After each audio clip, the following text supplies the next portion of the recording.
A packed agenda for Prime Minister Dr. Hubert Minnis, one of several Caribbean leaders attending the IMF, World Bank and IDB conference in Washington, D.C., where the issue of building resilience to disasters and climate change in the Caribbean takes center stage. Experts say when it comes to climate change, the world is running out of time and that the projected cost of doing nothing staggering. It's predicted that climate change will intensify the impact of natural disasters and worsen the vulnerabilities of small states in the Caribbean, which is exactly why there's a call to come together. Just think back to 2017 when hurricanes Irma and Maria devastated parts of the Caribbean. The disaster damage in Dominica exceeded 200% of its GDP. Addressing the group, Prime Minister Minnis first noted that the Caribbean is a victim of a war it hasn't started. Still, he called on the region to find innovative ways to fund infrastructure. If it's placed on our financial books, then it affects our debt to GDP, and it's only a matter of time before we're devalued or downgraded. And our quality of life will definitely be impacted because we would not be able to replace those that are necessary.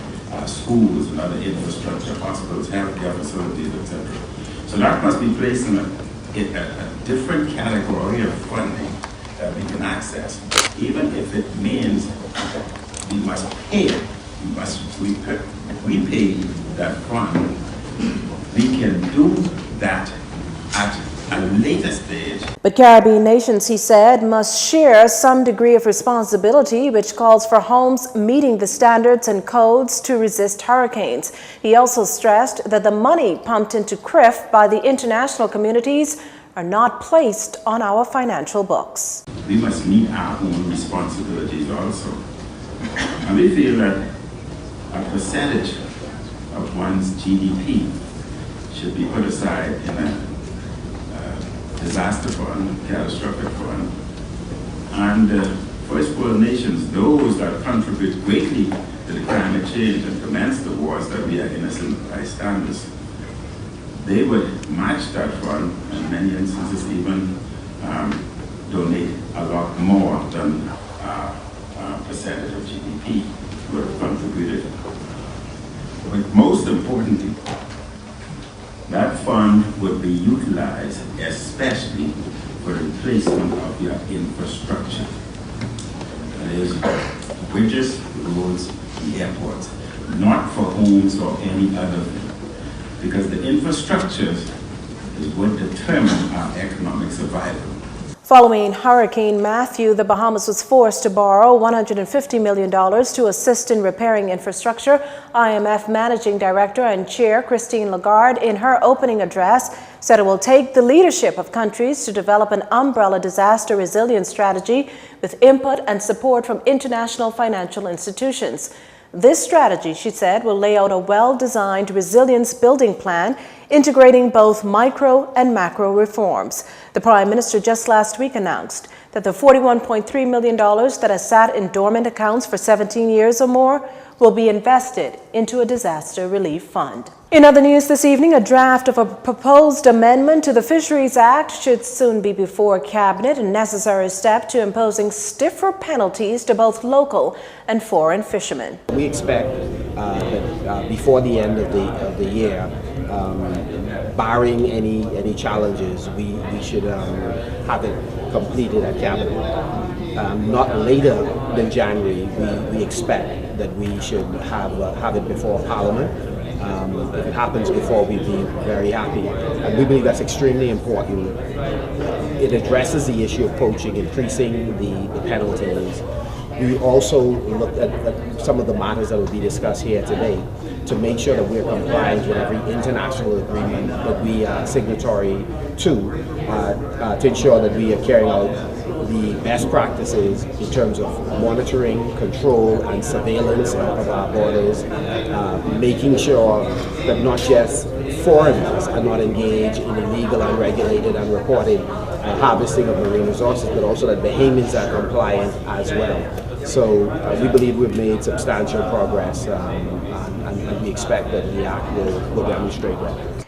Agriculture and Marine Resources Minister Michael Pintard was making his remarks at the opening of a 5-day workshop with the Food and Agriculture Organization aimed at formulating a national strategy and action plan for compliance with the 2009 FAO agreement on port state measures. This to prevent, deter, and eliminate illegal, unreported, and unregulated fishing, revealing at the same time that the government has earmarked millions of dollars to further surveillance of the borders. The Bahamas has challenges in terms of gaps that exist in terms of our ability to carry out much of what we have agreed to.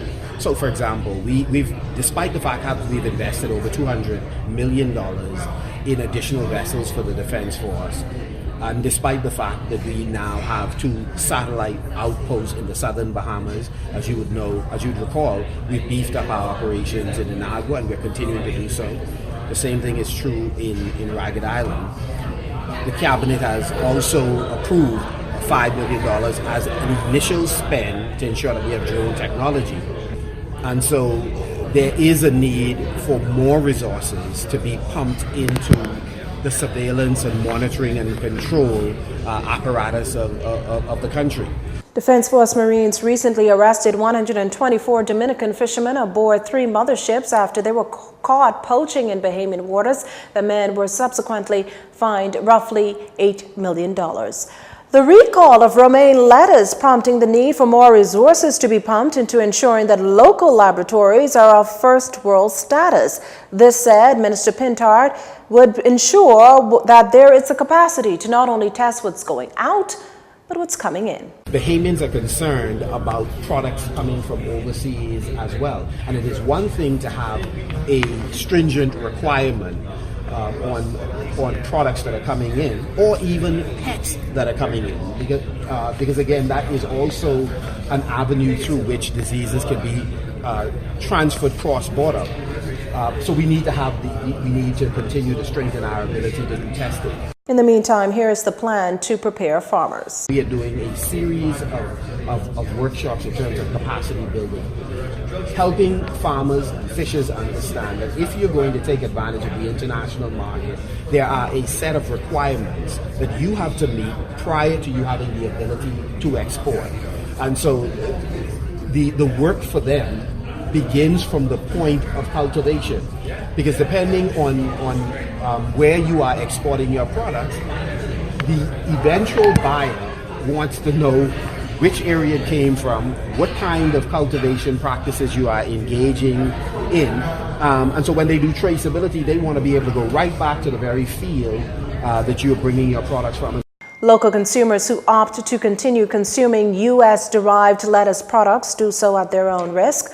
To mitigate any potential exposure and illness, you're advised to wash your hands before handling lettuce, thoroughly clean any containers, utensils, and cutting boards to be used during preparation, wash the lettuce thoroughly over portable running water, rinse with a 3 or 4 to 1 ratio of water to vinegar to remove any microbial presence, then again with water. Keep the lettuce away from surfaces where raw food is present, and place leftovers in a covered container in the refrigerator. Consuming contaminated lettuce again could lead to an illness that lasts up to a week after ingestion. You're watching JCN News. Stay with us. This segment of the news was brought to you by Alive.